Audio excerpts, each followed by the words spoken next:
Hello, আসসালামু আলাইকুম। সবাইকে শুভ দুপুর। তো ৪ দিন একটানা বৃষ্টির জন্য বের হতে পারছিলাম না। তো দুপুর ১২টার দিকে একটু বৃষ্টি কমলো। ভাবলাম বের হয়ে আপনাদেরকে একটু আমার চারপাশটা দেখাই কী অবস্থা। ৪ দিন একটানা বৃষ্টির জন্য আমি একদমই বের হতে পারিনি। তাই ভাবলাম একদম আমার ঘরের দুয়ার থেকে আপনাদেরকে বাইরে পর্যন্ত দেখাই কী অবস্থা হয়েছে রাস্তাঘাটের। হঠাৎ করে এরকম বন্যা পরিস্থিতি হবে এটা আসলে ভাবতে পারিনি। আমাদের এদিকে অবশ্য পানি আসে না, বন্যার পানি কখনোই আসে না। তো এবারও ভেবেছিলাম আসেনি, কিন্তু ৪ দিনে বের হতে পারিনি দেখে বের হয়ে তো অবাক হয়ে গেলাম। পানি অনেক দূর চলে আসছে।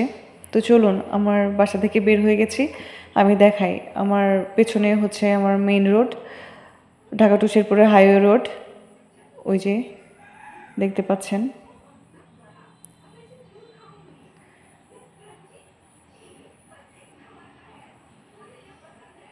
এই তো এইদিকে হচ্ছে উত্তর দিকে আমরা সবাই এক বাড়ির লোকজন।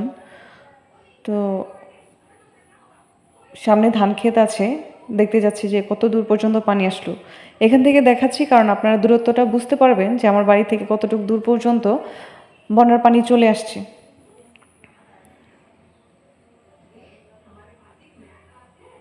আমি নিজেও ধারণা করতে পারি নাই যে এত দূর পানি চলে আসবে।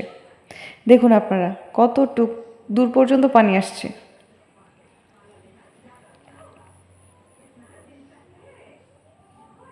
এই দেখুন, এটা উত্তর দিকে, সামনে ধান ক্ষেত, এই পর্যন্ত পানি চলে আসছে। ওই সামনে টিনের বেড়া দেওয়া আছে, ওটা হচ্ছে পুকুর। পুকুরটা মনে হয় ভরে গেছে। তো দেখুন পানির কি অবস্থা। আমি পানিতে নামলাম আপনাদেরকে দেখানোর জন্য আসলে কতটুকু পানি হয়েছে। আমি খুব বেশি দূরে যাইনি, একদম কাছেই। ধান ক্ষেতের ওইদিকে গেলে তো আরও একদম ভরপুর পানিতে।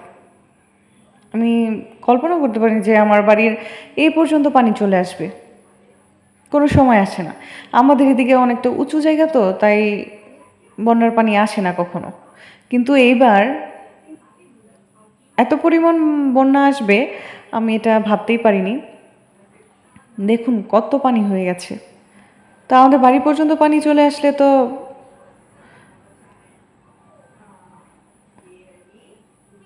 চারপাশটা আরও কি বলবো, আসলে ভাষায় প্রকাশ করার মতো না। এ থেকে বোঝা যাচ্ছে অন্যান্য দিকের মানুষজন কতটা কষ্টে আছে।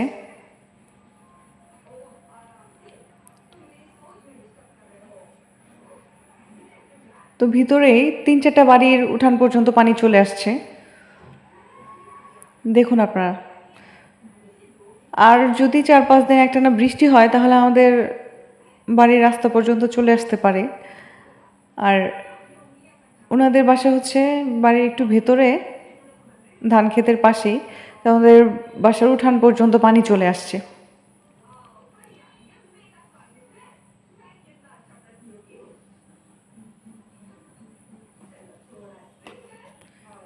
নালিতাবাড়ি, শ্রীবর্দী, ঝিনাইগাতি,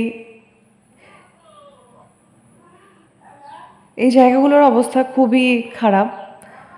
তেমন কেউ সহযোগিতা করতেও আসছে না।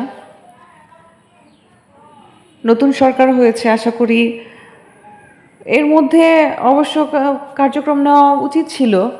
কারণ ওনারা যেভাবে মুখে বলছে যে দেশের জন্য অনেক কিছু করবে, কিন্তু আসলে আমরা কোনো কিছুই দেখতে পাচ্ছি না। সব কিছু যেরকম দাম বাড়ছে, প্রাকৃতিক পরিবেশের অবস্থাও খুব খারাপ হচ্ছে।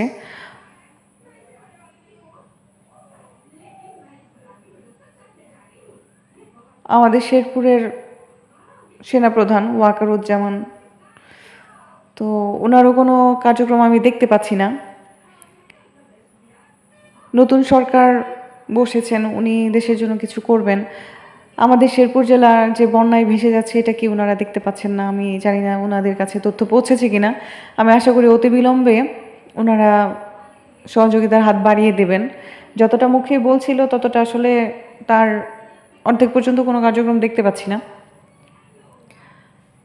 তো আপনাদেরকে পারিপার্শ্বিক পরিস্থিতিগুলো দেখানোর চেষ্টা করছি। দেখুন কি অবস্থা, দুঃখজনক। 4 দিন বৃষ্টির জন্য বের হতে পারিনি।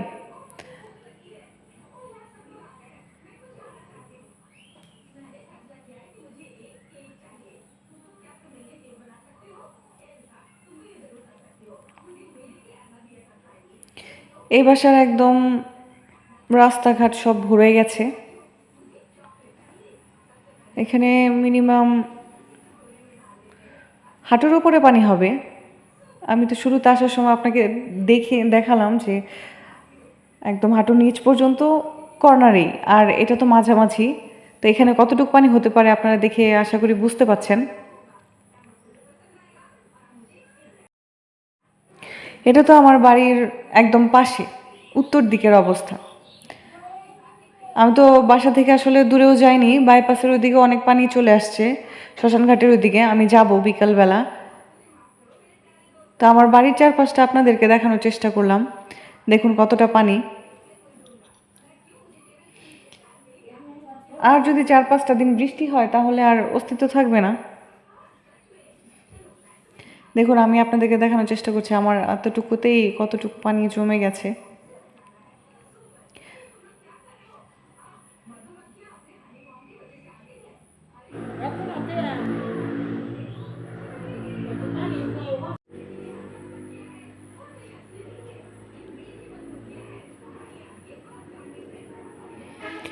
ভিতরের দিকে আর যেতে পারলাম না, দেখাতে পারলাম না আপনাদেরকে।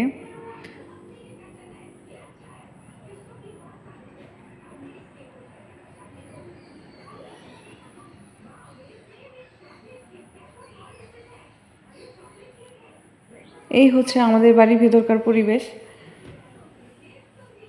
আল্লাহর রহমতে যদি বৃষ্টিটা কমে যেত, আর যদি বৃষ্টি না হতো তাহলে হয়তো বা পরিস্থিতি অনেক ভালো হয়ে যেত। আল্লাহর কাছে প্রার্থনা করি যেন দ্রুত বন্যার পানি নেমে যায়, সবাই একটা সুস্থ জীবন পাক, বন্যার ক্ষয়ক্ষতির হাত থেকে আল্লাহ পাক সবাইকে হেফাজত করুন। অন্যান্য দিকে তো একদম অবস্থা আরও বেশি খারাপ। আল্লাহর রহমতে আমাদের এদিকে অবস্থা ভালো আছে।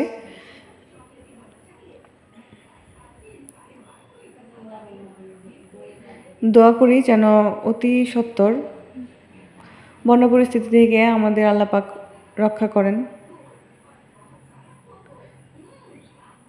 ধান গাছে আমাদের এখানে অর্ধেক ডুবে গেছে, আর